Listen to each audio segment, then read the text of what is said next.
시청자 여러분 안녕하십니까? 6월 26일 수요일 뉴스타트 1부 시작합니다. 먼저 주요 뉴스입니다. 북한이 어젯밤 또다시 대남 오물풍선을 살포했습니다. 이 여파로 새벽부터 인천공항 국내선과 국제선 항공편 운항이 일제히 지연되고 있습니다. 23명의 사망자가 발생한 리튬전지 공장 화재가 발생할 당시 내부 CCTV 영상이 공개됐습니다. 리튬전지 더미에서 첫 폭발이 일어난 지 42초 만에 내부가 검은 연기로 뒤덮였습니다. 경기 화성 리튬전지 공장 화재와 관련해 경찰이 공장 관계자 등 5명을 입건했습니다. 이 공장은 과거 리튬 초과 보관과 소방시설 작동 불량으로 당국에 적발됐던 것으로 확인됐습니다. 국회 정상화 첫날부터 여야가 정면 충돌했습니다. 법안 통과와 청문회 일정 조정 등을 놓고 상임위 곳곳에서 설전 끝에 여당 의원들이 퇴장했습니다. 중국에서 외국인을 대상으로 한 흉기 범죄가 또 일어났습니다. 이번에는 정류장에서 버스를 기다리던 일본인 어머니와 아들이 현지인에게 공격을 당했습니다. 유럽연합 EU가 우크라이나와 EU 가입 협상을 시작했습니다. 푸틴 대통령은 러시아가 제시한 평화협상 제안이 전쟁을 멈출 수 있는 길이라고 거듭 주장했습니다. 북한이 이틀 연속으로 대남 오물풍선을 살포한 것으로 확인됐습니다. 합동참모본부는 북서풍 영향으로 경기 북부 지역에서 남동 방향으로 이동하고 있다며 떨어진 풍선을 발견하면 접촉하지 말고 가까운 군부대나 경찰에 신고해달라고 밝혔습니다. 북한은 지난 24일 밤에도 오물풍선 350여 개를 날려 경기 북부와 서울에 100여 개가 떨어졌습니다. 네, 북한의 대남 오물풍선의 영향으로 인천공항 국내선과 국제선 항공편 운행이 일제히 지연되고 있습니다. 인천공항 측은 오늘 새벽 1시 46분부터 수차례 국내외 항공기 수십 편의 이착륙이 중단되거나 회항하고 있다고 밝혔습니다. 공항 관계자는 항공기 엔진에 이물질이 빨려 들어갈 경우 사고 우려가 있어 운행이 통제된 것이라며 정확한 지연 규모는 확인이 어렵다고 설명했습니다. 경기 화성시 아리셀 공장에서 화재가 시작된 순간이 공장 내부 CCTV 영상을 통해 공개됐습니다. CCTV 화면에는 지난 24일 오전 10시 반쯤 리튬 배터리에서 처음으로 연기가 뿜어나온 지 42초 만에 작업실 내부가 검은 연기로 뒤덮이는 장면이 담겼습니다. 당시 직원들은 다급히 배터리 상자를 옮기고 소화기를 뿌리며 화재 진압을 위해 노력했지만 리튬 배터리가 사방으로 불꽃을 튀기며 연속으로 폭발하는 모습이 담겼습니다. 네, 경기 남부경찰청 화성 화재 사건 수사본부는 아리셀 박순관 대표 등 5명을 업무상 과실치사상 혐의로 입건했습니다. 박 대표에게는 중대재해처벌법 위반 혐의도 적용했습니다. 경찰은 이들 전원에게 출국 금지 조치도 했다고 덧붙였습니다. 화재로 31명의 사상자가 난 화성 리튬 전지 업체 아리셀 공장이 과거 리튬 초과 보관과 소방시설 작동 불량으로 당국에 적발됐던 것으로 확인됐습니다. 경기도 소방재난본부장은 회사가 2019년에 리튬을 허가량보다 23배 초과해 보관하다가 적발돼 벌금 처분을 받았고 2020년에는 소방시설 작동 불량이 적발돼 시정 명령을 받았다고 밝혔습니다. 다만 아리셀 공장은 스프링클러 설치 의무 대상이 아니었던 것으로 파악됐습니다. 중국에서 미국인 4명이 피습을 당한 데 이어 이번엔 일본인을 상대로 한 흉기 난동 사건이 벌어졌습니다. 마오닝 중국 외교부 대변인은 정례 브리핑에서 관련 질문이 나오자 일본인 2명이 중국인 1명과 함께 피습을 당했다며 범인은 현장에서 체포돼 조사 중이라고 밝혔습니다. 이어 세계 어느 나라에서도 일어날 수 있는 우발적 사건이라며 중국은 세계에서 공인된 가장 안전한 국가 가운데 한 곳이라고 덧붙였습니다. 최근 러시아 점령진의 우크라이나군의 철수 등을 조건으로 한 휴전 평화협상을 제안한 블라디미르 푸틴 러시아 대통령은 이 제안이 전쟁을 멈출 수 있는 길이라고 거듭 주장했습니다. 타스 통신에 따르면 푸틴 대통령은 현지 시간 25일 모스크바에서 열린 외교 안보 포럼인 프리마코프 독회 참석자들에게 보낸 인사말에서 러시아 평화 이니셔티브가 우크라이나 전쟁을 멈추고 외교적 해결의 길로 나아갈 수 있는 길이라고 말했습니다.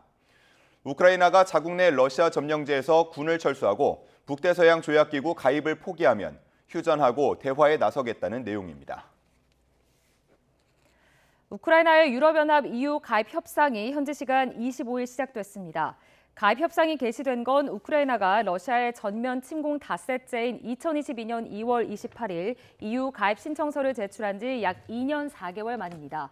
우크라이나로선 2년 넘게 전쟁 중인 상황에서도 EU 가입 협상의 포문을 열었다는 선언적 의미를 찾으면서 전쟁 장기화로 느슨해진 국내 여론을 결속할 수 있을 것으로 보입니다.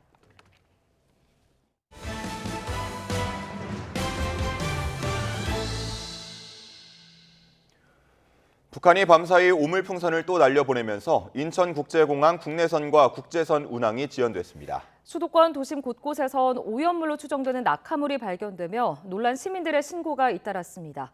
임성재 기자의 보도입니다. 북한이 이틀 연속 대남 오물풍선 도발을 감행했습니다. 지난달 28일 첫 살포 이후 벌써 6번째입니다.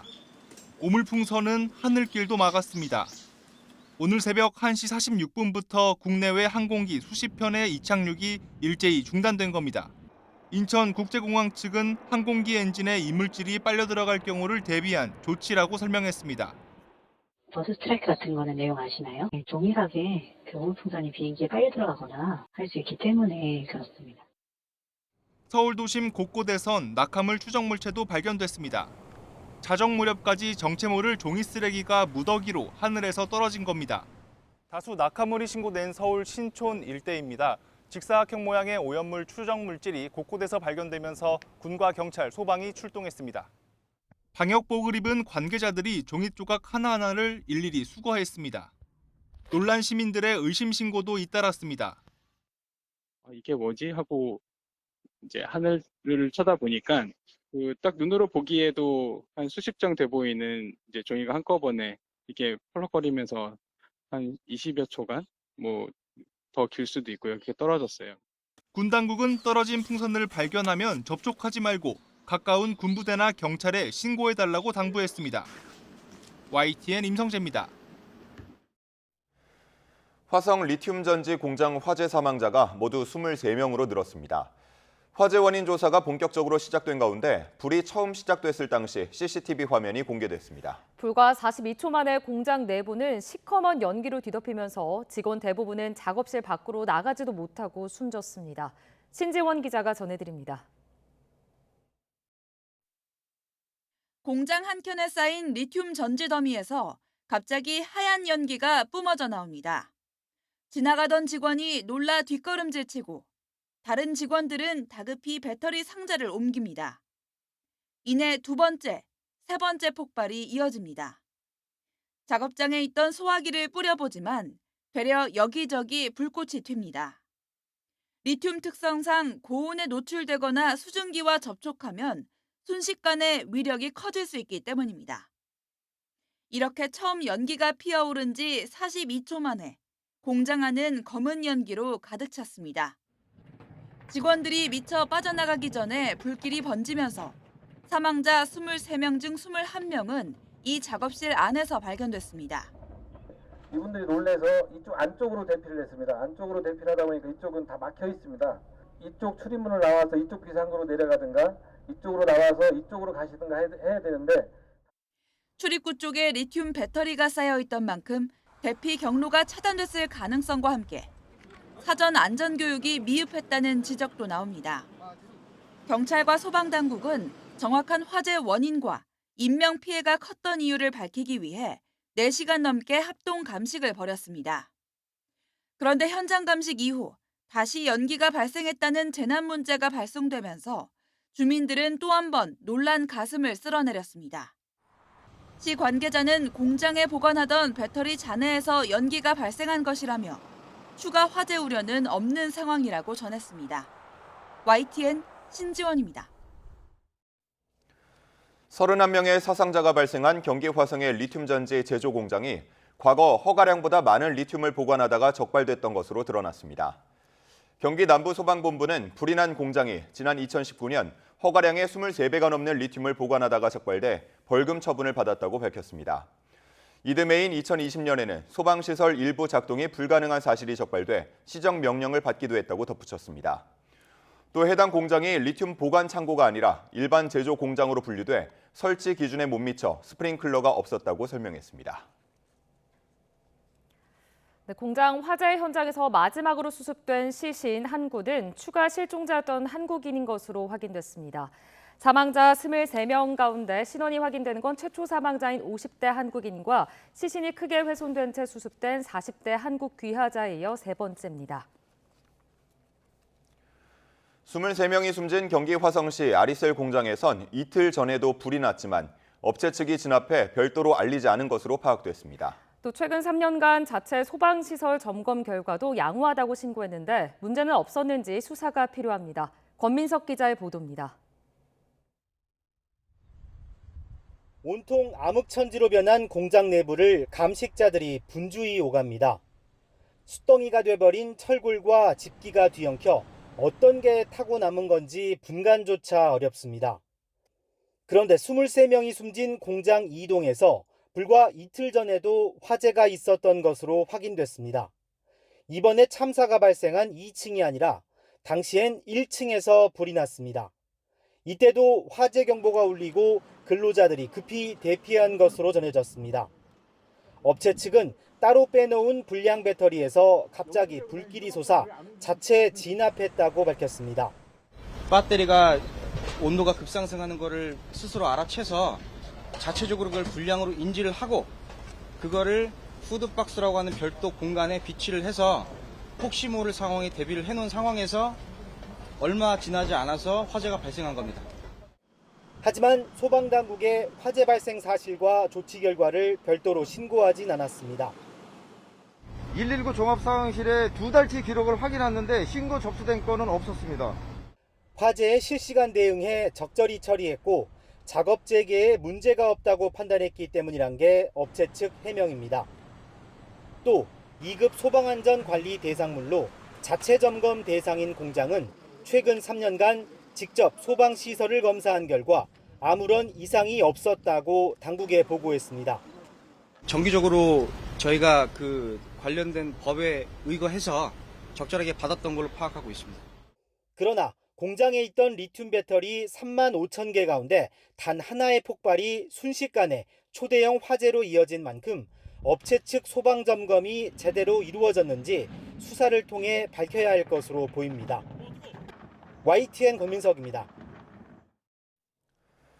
이번 참사로 인한 피해 규모가 작지 않은 만큼 책임자들의 처벌 수위에도 관심이 쏠리고 있습니다. 전담 수사팀을 꾸린 수사기관들은 어떤 혐의를 적용할 수 있는지, 책임자들의 범위가 어디까지인지 등 본격적인 수사에 착수할 예정입니다. 홍민기 기자입니다. 화재 하루 만에 검찰과 경찰은 전담 수사팀을 구성해 대응에 나섰습니다. 경찰은 130여 명에 달하는 수사본부를 꾸려 내사에 착수했고 수원지검 수사팀도 사망자들의 신원 파악에 나섰습니다.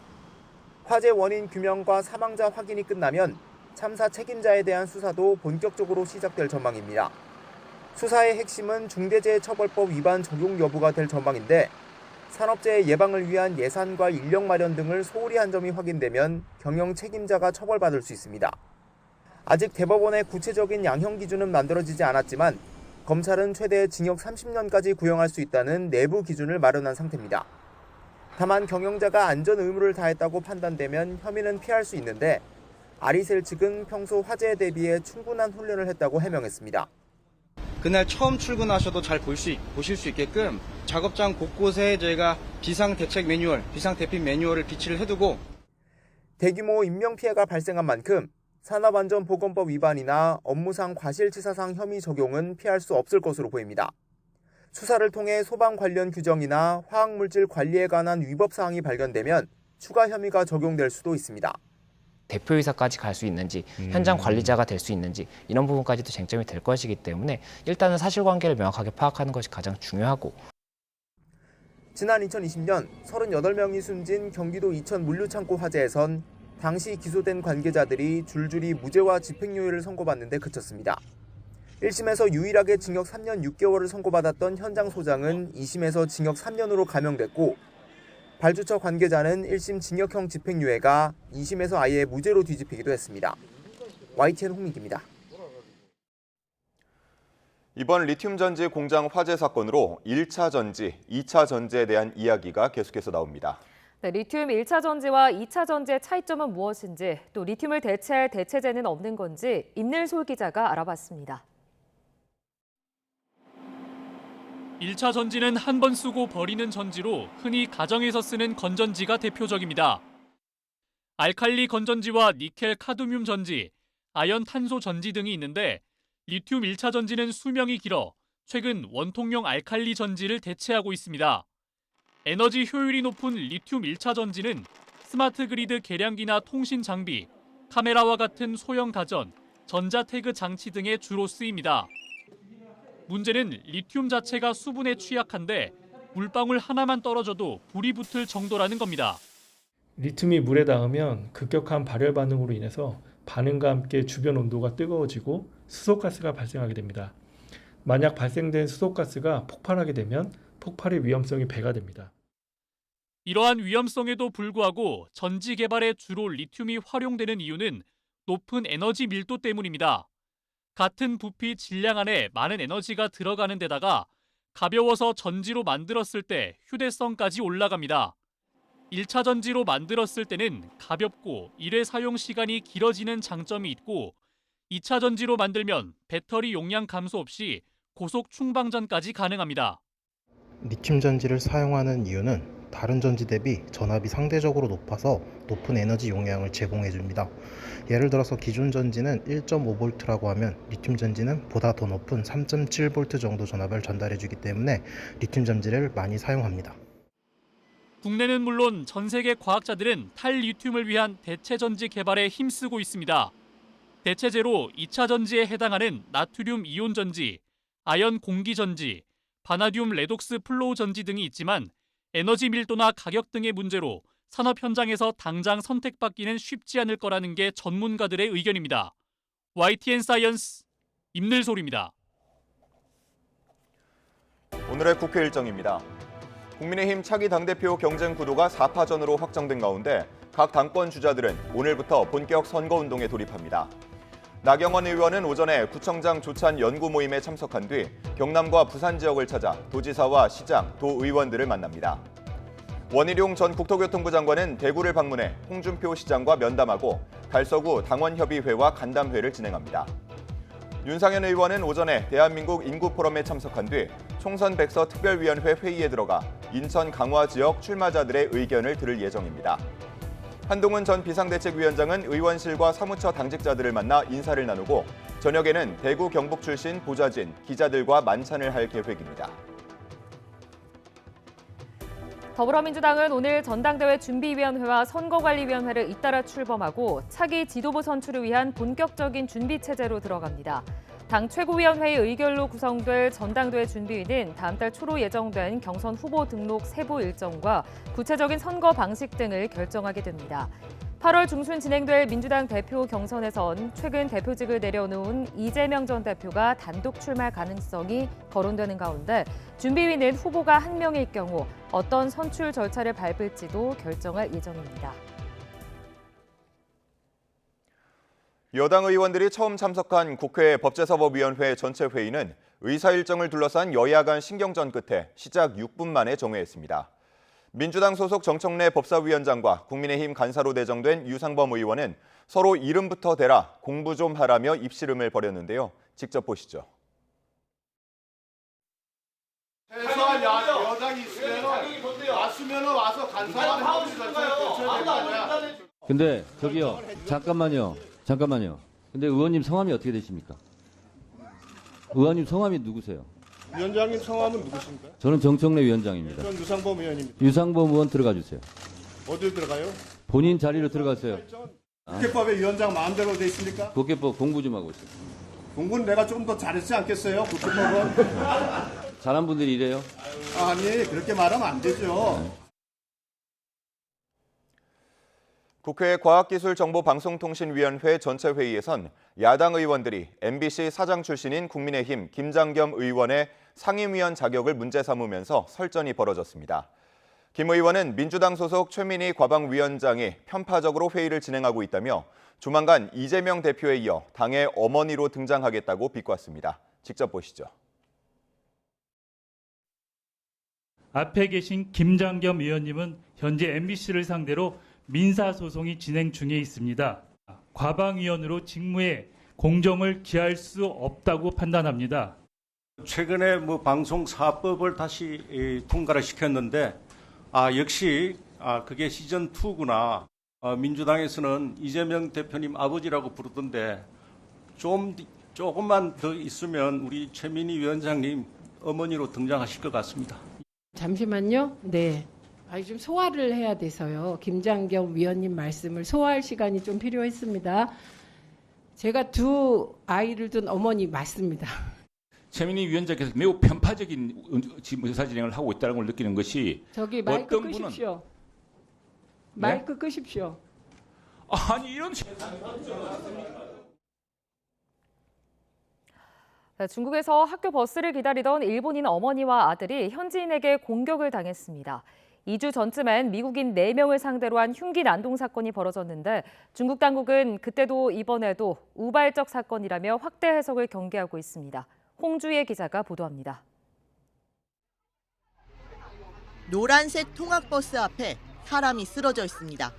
24일 오후 중국 장쑤성 수저우시에서 흉기를 든 남성이 일본인 학교 버스를 기다리던 일본인 여성과 아들을 공격했습니다.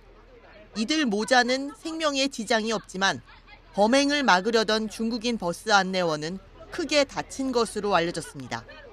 중국인 피의자는 현장에서 체포됐고 범행 동기는 아직 밝혀지지 않았습니다. 그러나 일본인을 겨냥한 혐오 범죄일 가능성도 제기됩니다. 在上海総領事館において邦人保護の観点から現地当局に対し再発防止及び詳細情報の共有を含めた申し入れを行ったほか 중국 외교부는 이런 일이 발생한 데 유감을 표했습니다. 다만 우발적 사건이라는 게 경찰의 1차 판단이라며 중국은 세계에서 공인된 가장 안전한 국가 가운데 한 곳이라고 강조했습니다. 我想说的是，类似这样的偶发事件在世界上任何国家都有可能发生。中方将继续采取有效措施，像保护中国公民一样，保护在华外国人的安全。 앞서 지난 10일에도 중국 지린시에 있는 공원에서 중국인 남성이 미국인 대학 강사 4명에게 흉기를 휘둘렀습니다. 중국 외교부는 그때도 매우 드문 우발적 사건이라고 설명했는데 외국인을 대상으로 한 강력 범죄가 잇따르며 현지에선 불안감이 커지고 있습니다. YTN 홍주혜입니다. 러시아 정부는 블라디미르 푸틴 대통령과 김정은 북한 국무위원장이 체결한 포괄적인 전략적 동반자 관계에 관한 조약이 한국을 겨냥한 것이 아니라고 밝혔습니다. 그러면서 한국이 이번 조약을 차분히 받아들이기를 기대한다고 덧붙였다고 러시아 스푸트니크 통신이 현지 시간 25일 보도했습니다. 안드레이 루덴코 러시아 외무부 차관은 이날 스푸트니크 통신에 러시아와 북한이 지난 19일 체결한 이 조약과 관련해 한반도와 영내 전체 문제를 군사적 수단으로 해결하기를 바라거나 그럴 계획이 있는 국가들에 보내는 일종의 경고라고 밝혔습니다. 최근 러시아 점령진의 우크라이나군의 철수 등을 조건으로 한 휴전 평화 협상을 제안한 블라디미르 푸틴 러시아 대통령은 이 제안이 전쟁을 멈출 수 있는 길이라고 거듭 주장했습니다. 타스 통신에 따르면 푸틴 대통령은 현지 시간 25일 모스크바에서 열린 외교 안보 포럼인 프리마코프 독회 참석자들에게 보낸 인사말에서 러시아 평화 이니셔티브가 우크라이나 전쟁을 멈추고 외교적 해결의 길로 나아갈 수 있는 길이라고 말했습니다. 우크라이나의 유럽연합 EU 가입 협상이 현지 시간 25일 시작됐습니다.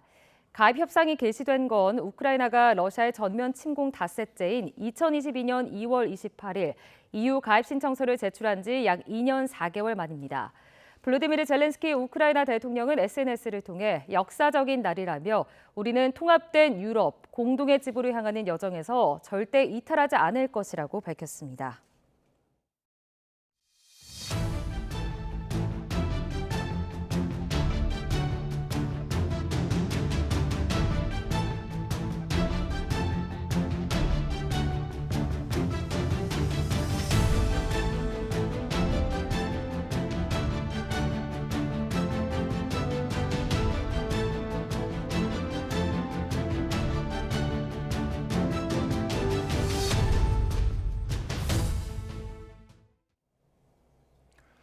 경기 화성 리튬전지 공장 화재는 사망자만 23명에 달해 중대재해처벌법 시행 이후 최악의 산업재해로 기록됐습니다. 업체 측은 안전교육을 철저히 진행했다고 밝혔는데요. 정부는 안전관리 부실을 일부 확인하고 업체 대표를 중대재해처벌법 위반 혐의로 입건했습니다. 이문석 기자입니다. 경기도 화성 리튬전지 공장 화재 사고로 31명의 사상자가 발생했습니다. 지난 2022년 중대재해처벌법이 시행된 이후 최악의 산업 현장 사고로 기록됐습니다.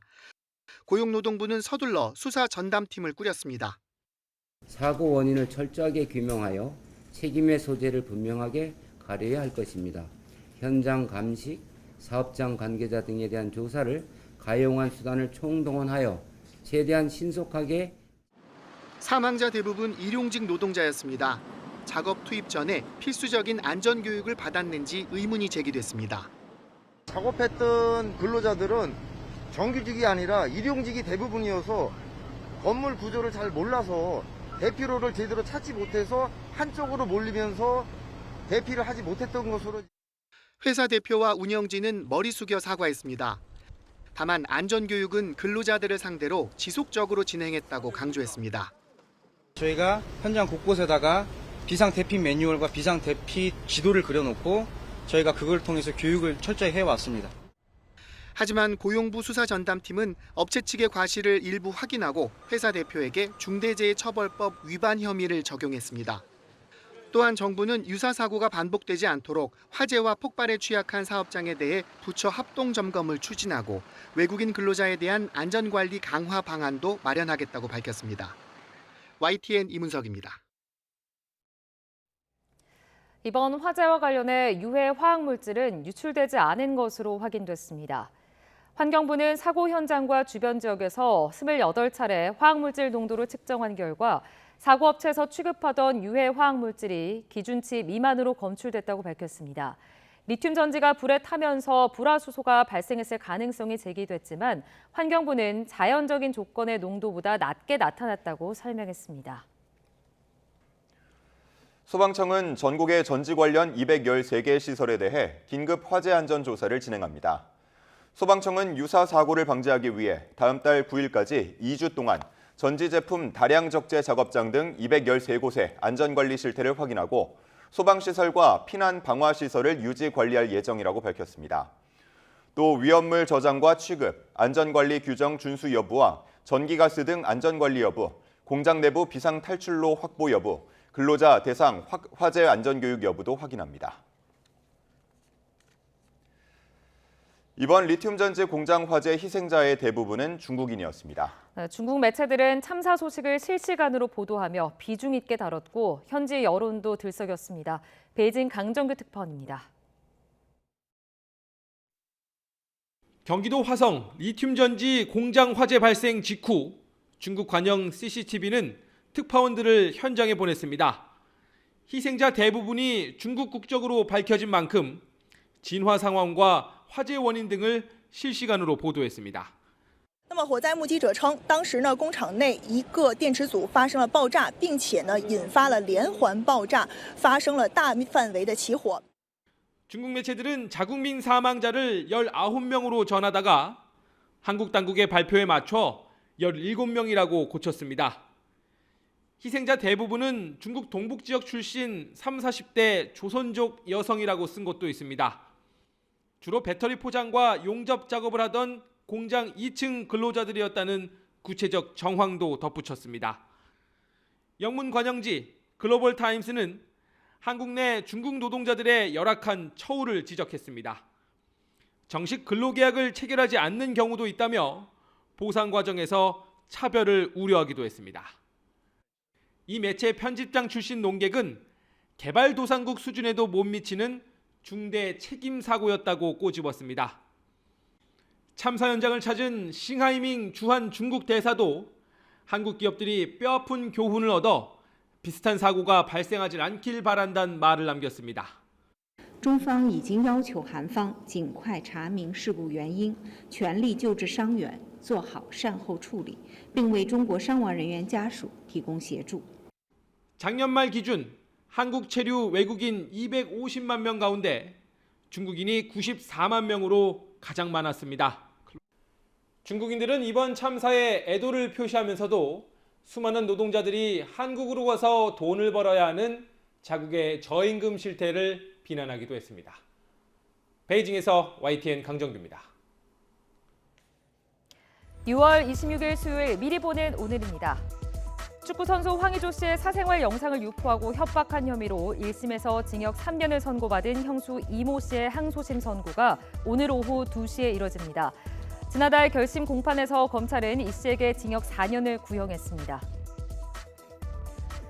통계청이 지난 4월 인구 동향을 발표합니다. 지난 3월의 출생아 수가 3월 기준으로 처음 2만 명 밑으로 떨어지면서 4월 결과에 관심이 모아지는데요. 지난달 발표된 1분기 합계 출산율은 0.76명으로 떨어지면서 1분기 기준 역대 최저치를 기록했습니다. 맥도날드가 공급망 문제로 중단했던 감자튀김 판매를 오늘부터 다시 시작합니다. 한국 맥도날드는 순차적으로 감자튀김 판매를 재개하며 세트 메뉴도 다시 판매한다고 밝혔습니다. 다만 수급이 완전히 정상화될 때까지 세트 메뉴를 주문할 때 사이드 메뉴를 추가 금액 없이 변경할 수 있도록 할 계획입니다. 앞서 지난 20일 맥도날드는 일부 냉동 감자에서 기준 미달이 우려돼 선제적으로 제품 공급을 중단한다고 공지했습니다. 지금까지 미리 보는 오늘이었습니다. 윤석열 대통령이 북한의 오물풍선 살포와 북러 조약을 시대착오적 행동이라고 비판했습니다. 취임 뒤 처음으로 6.25 기념식에 참석한 윤 대통령은 북한 도발에 압도적으로 대응하겠다고 밝혔습니다. 신윤정 기자가 보도합니다. 윤석열 대통령은 6.25 전쟁 74주년 기념식에서 우리가 자유와 번영의 길을 달려오는 동안 북한은 지구상 마지막 동토로 남아있다고 말했습니다. 그러면서 최근 잇따른 북한의 오물풍선 살포를 비열하고 비이성적 도발이라고 비판했습니다. 러시아와 맺은 포괄적 전략 동반자 조약과 함께 시대착오적 행동이라고 밝혔는데 윤 대통령이 북러 조약을 언급한 건 처음입니다. 안보리 결의를 정면으로 위반하는 군사 경제적 협력 강화마저 약속했습니다. 역사의 진보에 역행하는 시대착오적 행동이 아닐 수 없습니다. 윤 대통령은 평화는 말로 지키는 게 아니라며 굳건한 한미 동맹을 토대로 우리의 자유와 평화를 단단히 지키겠다고 강조했습니다.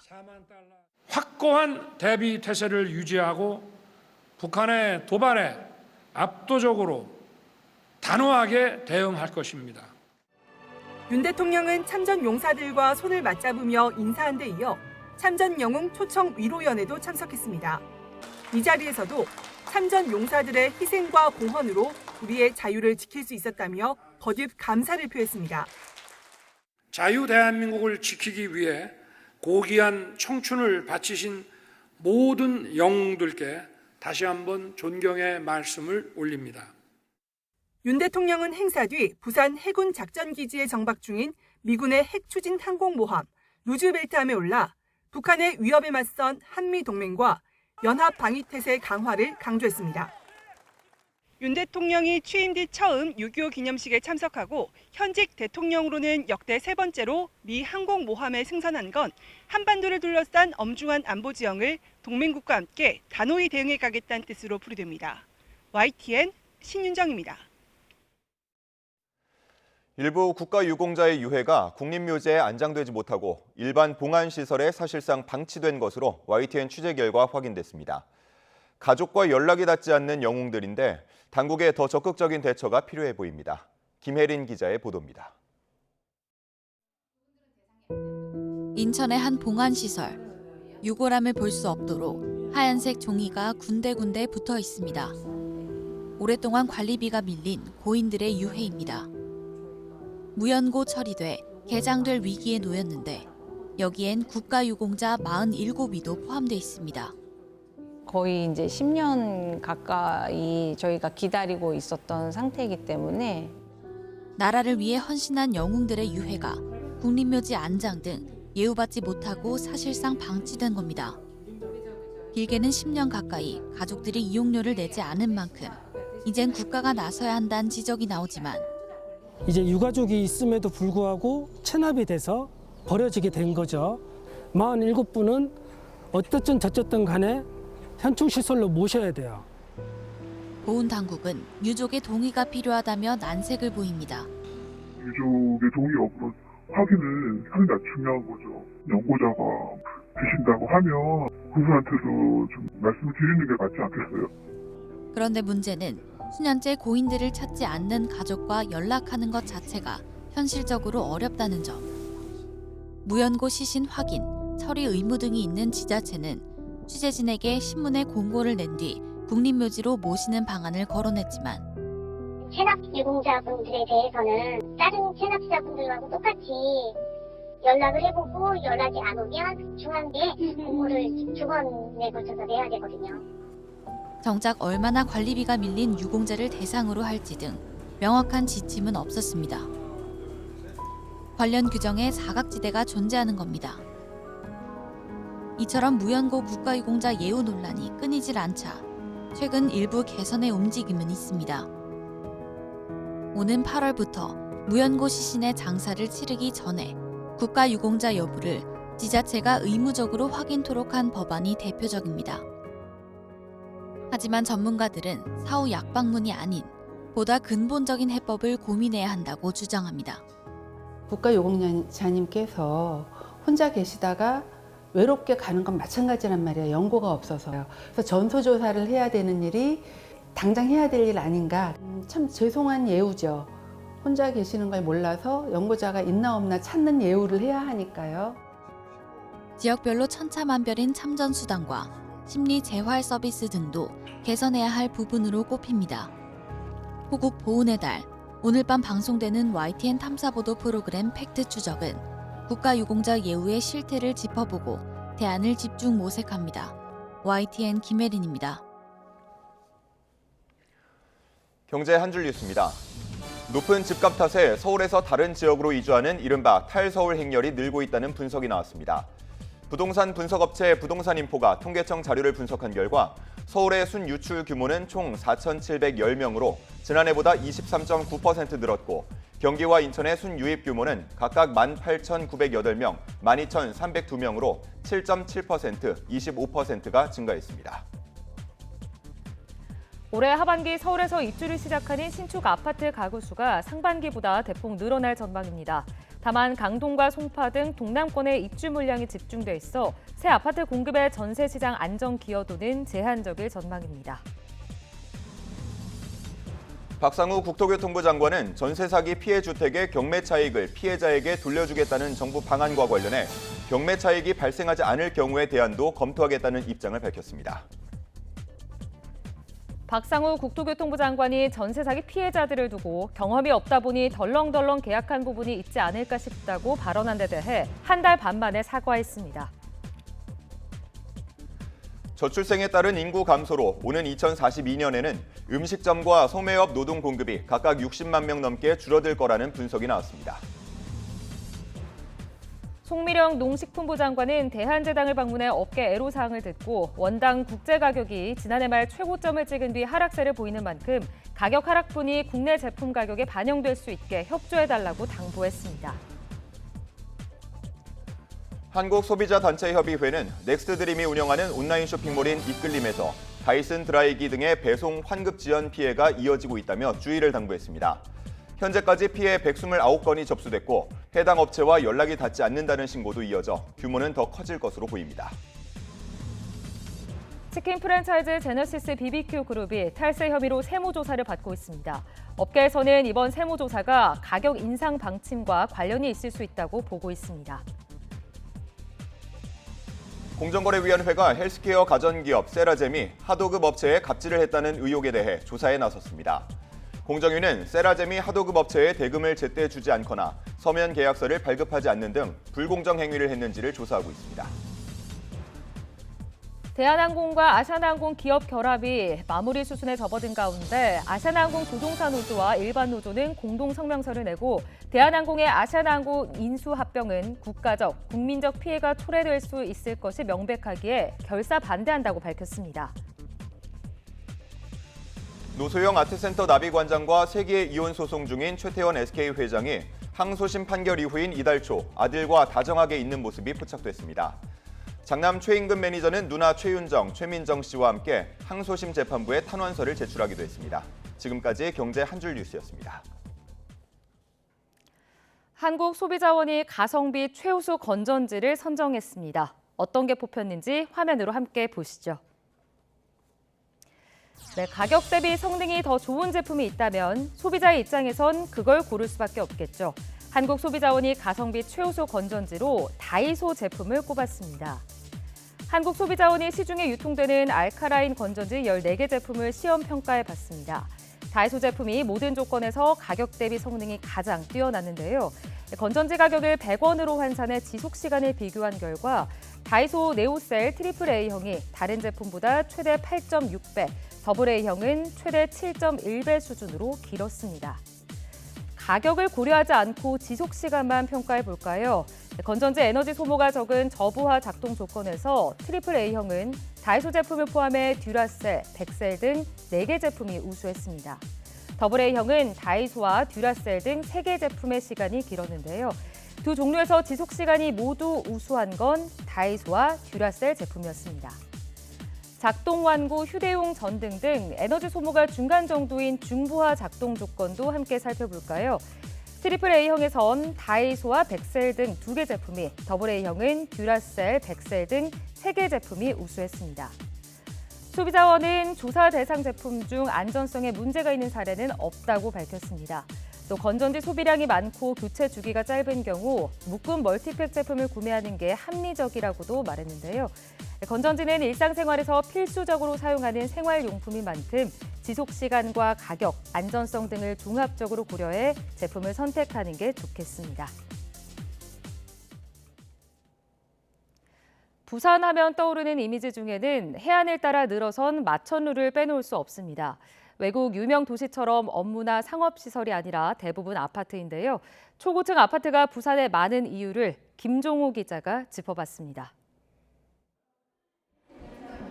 분양을 앞둔 초고층 건물. 지상과 지하를 더해 74층이나 되는 높이에 이른바 1군 건설사 하이엔드 아파트입니다. 건설사는 주변 시세보다 높은 분양가를 책정했습니다. 오션뷰와 함께 부산항과 부산항대교, 하버시티까지 조망 가능한 단지로 시간이 지날수록 그 가치를 인정받을 것이라고 생각합니다. 50층 이상이나 200m 이상을 우리 법에서 초고층 건물로 규정하는데 전국에서 가장 많은 곳이 부산입니다. 초고층 건물은 건축비가 많이 들고 특별법인 초고층 재난관리법이 적용돼 여러 규제도 뒤따릅니다. 이 때문에 책정되는 비싼 분양가는 초고층 아파트 분양 때마다 성공에 대한 물음표를 뒤따르게 합니다. 하지만 부산의 초고층 아파트가 잇따라 생기는 이유 가운데 하나도 초고층이라는 역설적인 사실 때문입니다.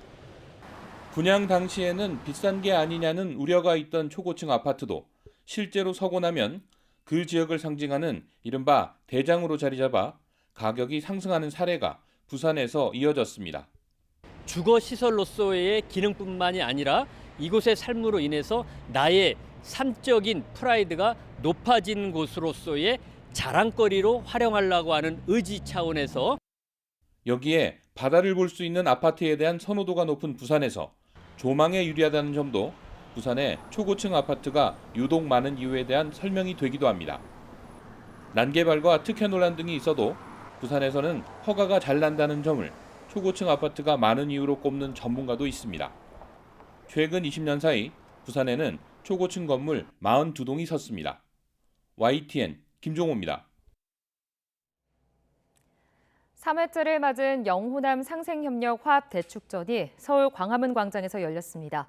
문화예술인이 모여 콘서트와 전시회를 하면서 경북과 전남이 가진 마음의 장벽을 무너뜨리고 화합의 발판을 다졌습니다. 이윤재 기자가 보도합니다. 광화문 광장 한가운데 커다란 돔 모양의 갤러리가 차려졌습니다. 광화문을 오가는 시민과 관광객이 영호남 작가 60명의 작품을 하나하나 눈에 담습니다. 영호남 상생협력 화합 대축전의 하나로 지역 청년 작가들의 예술품을 선보인 겁니다. 작가들은 작품을 서울에 소개할 기회를 얻는 동시에 다른 지역 작가들과 소통하며 영감을 얻었습니다. 영호남을 벗어나서 뭔가 서울의 상징이라는 광화문에서 전시를 하게 돼서 정말 영광으로 생각하고 서로 교류할 수 있는 공간이라든가 시간 같은 것들이 제약이 굉장히 많이 되는데 특별한 장소를 저희한테 준비를 해주셔서 교류가 원만하게 된다는 거에 대해서 굉장히 기쁨을 느끼고 경상북도와 전라남도가 문화와 예술을 통해 만나는 영호남 상생협력 화합 대축전이 서울 광화문 광장에서 열렸습니다. 미술품 전시와 지역 관광지 홍보, 농수산물 판매전은 물론이고 다양한 공연도 마련됐습니다.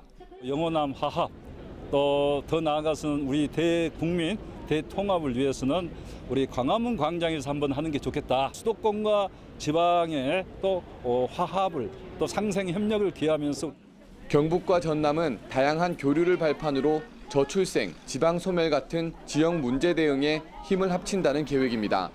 소멸하면 나라가 망한 겁니다. 그래서 전남, 경북의 상생을 통해서 경북, 전남 발전뿐만 아니고 균형 발전을 통해 저출생 문제 해결하는 그런 의미가 크다고 생각합니다. 문화와 예술에서 물꼬를 튼 영호남 교류 활동이 지역 갈등을 극복하고 지역 문제를 풀어나가는 디딤돌 역할을 할 수 있을지 주목됩니다. YTN 이윤재입니다. 파리올림픽 본선 진출을 확정한 스포츠 클라이밍 콤바인 이도현이 최종 예선 대회를 마치고 귀국했습니다. 이도현은 올림픽 진출이 아직 실감이 나지 않는다면서도 부상에서 회복해 몸 상태만 100%로 만든다면 충분히 메달을 딸 수 있다고 자신감을 내비쳤습니다. 이도현 선수의 각오 직접 들어보겠습니다. 100%로 이제 제 몸을 준비해서 올림픽을 치르고 싶습니다. 그리고 그걸 다 보여줄 수 있다면은 저는 충분히 메달을 딸 수 있을 거라는 생각이 드는 것 같습니다. 그룹 데이식스가 난치병 환자를 만나 특별한 시간을 선물했습니다. 소속사 JYP 엔터테인먼트는 데이식스가 최근 급성 림프구성 백혈병을 앓는 7살 이건우 군을 만나 미니 콘서트를 진행했다고 전했습니다. 이 군은 면역력 저하로 콘서트를 볼 수 없게 되자 사연을 보냈고 이에 데이식스 멤버들은 JYP 사옥에서 이 군이 좋아하는 노래를 불러주는 미니 콘서트를 열어서 화답했습니다. 멤버들은 연주에 관심이 많은 이 군을 위해 악기를 선물하고 또 함께 연주하는 시간도 가졌습니다.